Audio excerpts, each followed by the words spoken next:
સમુદ્રના કિનારે કેટલાક વૃક્ષ હોય છે. હવે સમુદ્રના કિનારે પવન પણ જબરજસ્ત ફૂંકાય, સમુદ્રના પાણી પણ ક્યારેક છેક સુધી આવી જાય. હવે ત્યાં આગળ ઘણા બધા વૃક્ષો ઉગેલા હોય, ઘણી બધી જાતના વૃક્ષો હોય. હા, ઘણી બધી જાતના વૃક્ષો હોય. મોસ્ટલી કયા વૃક્ષો હોય કહો મને? હા, નારિયેળી હોય, પછી તાડ હોય, એવા ઊંચા ઊંચા વૃક્ષો.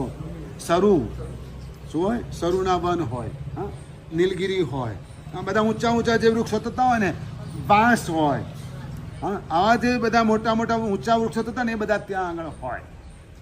બીજા વૃક્ષો ત્યાં નથી થતા, ટકતા નથી.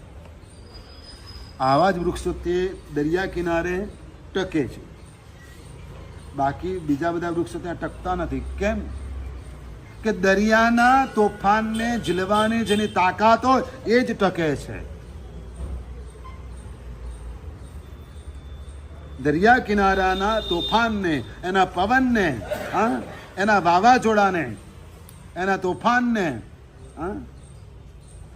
ઝીલવાની, સહન કરવાની જેની તાકાત હોય ને એ જ વૃક્ષો ટકે છે. બાકીના તો એ દરિયો ઉપાડીને ફેંકી દે છે.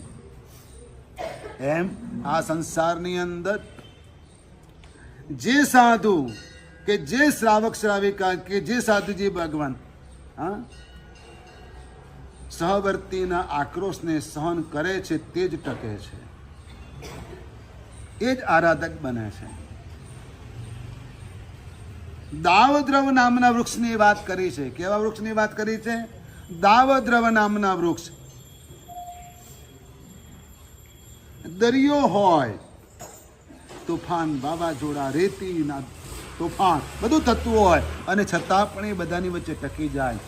આરાધક આત્મા આ સંસારમાં આ બધા તોફાનો સહન કરે છે, અને જે સહન કરે છે તે જ ટકે છે.